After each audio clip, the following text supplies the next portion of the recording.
ప్రభువును మన రక్షకుడైన యేసుక్రీస్తు నామమున అందరికీ వందనాలు. ఈరోజు దేవుని వాక్యంలో నుండి సామెతల గ్రంథం 18వ అధ్యాయం 1 నుండి 24 వచనాల వరకు చదువుకుందాం. వేరుండ గోరువాడు స్వేచ్ఛానుసారముగా నడుచువాడు, అట్టివాడు లెస్సైన జ్ఞానమునకు విరోధి. బుద్ధిహీనుడు వివేచనయందు సంతోషింపక తన అభిప్రాయములను బయలుపరచుటయందు సంతోషించును. భక్తిహీనుడు రాగానే తిరస్కారం వచ్చును, అవమానం రాగానే నింద వచ్చును. మనుషుని నోటి మాటలు లోతు నీటి వంటివి, అవి నదీ ప్రవాహం వంటివి, జ్ఞానపు ఊట వంటివి. తీర్పు తీర్చుటలో భక్తిహీనుల ఎడల పక్షపాతం చూపుటయు, నీతిమంతులకు న్యాయం తప్పించుటయు క్రమం కాదు. బుద్ధిహీనుని పెదవులు కలహమునకు సిద్ధముగా నున్నవి, దెబ్బలు కావాలనని వాడు కేకలు వేయును. బుద్ధిహీనుని నోరు వానికి నాశనం తెచ్చును, వాని పెదవులు వాని ప్రాణమునకు ఊరి తెచ్చును. కొండగాని మాటలు రుచిగల భోజ్యములు, అవి లోకడుపులోనికి దిగిపోవును. పనిలో జాగు చేయువాడు నష్టం చేయువానికి సోదరుడు.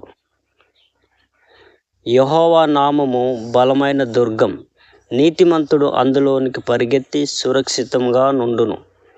ధనవంతునికి వాని ఆస్తి ఆశ్రయపట్టడం, వాని దృష్టికి అది ఎత్తైన ప్రాకారం.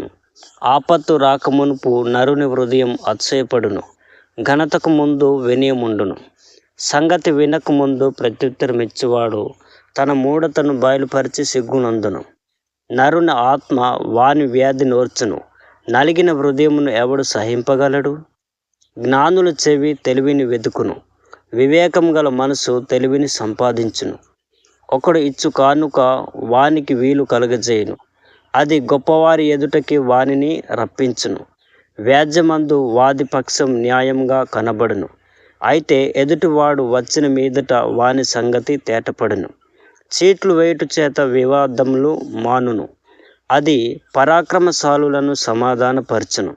బలమైన పట్టణమును వశపరచుకొనుట కంటే ఒకని చేత అన్యాయం నొందిన సహోదరుని వశపరచుకొనుట కష్టతరం. వివాదములు నగర తలుపుల అడ్డగడియలంత స్థిరములు. ఒకని నోటి ఫలం చేత వాని కడుపు నిండును, తన పెదవుల ఆదాయం చేత వాడు తృప్తి పొందును. జీవమానములు నాలుక వశం, దానియందు ప్రీతిపడువారు దాని ఫలం తిందురు. భార్య దొరికిన వానికి మేలు దొరికెను, అట్టివాడు యెహోవా వలన అనుగ్రహం పొందినవాడు. దరిద్రుడు బతిమాలి మనవి చేసుకును, ధనవంతుడు దురుసుగా ప్రత్యుత్తరమిచ్చును. బహుమంది చెలికాండ్రు గలవాడు నష్టపడును, సహోదరుని కంటెను ఎక్కువగా హత్యుండు స్నేహితుడు కలడు. ఈ వాక్యం ద్వారా మీరు దీవించబడినట్లయితే లైక్ చేయండి, అలాగే మన ఛానల్ని సబ్స్క్రైబ్ చేయండి. దేవుడు మిమ్మును మీ కుటుంబాన్ని బహుగా ఆశీర్వదించి మేలు చేయునుగాక. Amen, amen.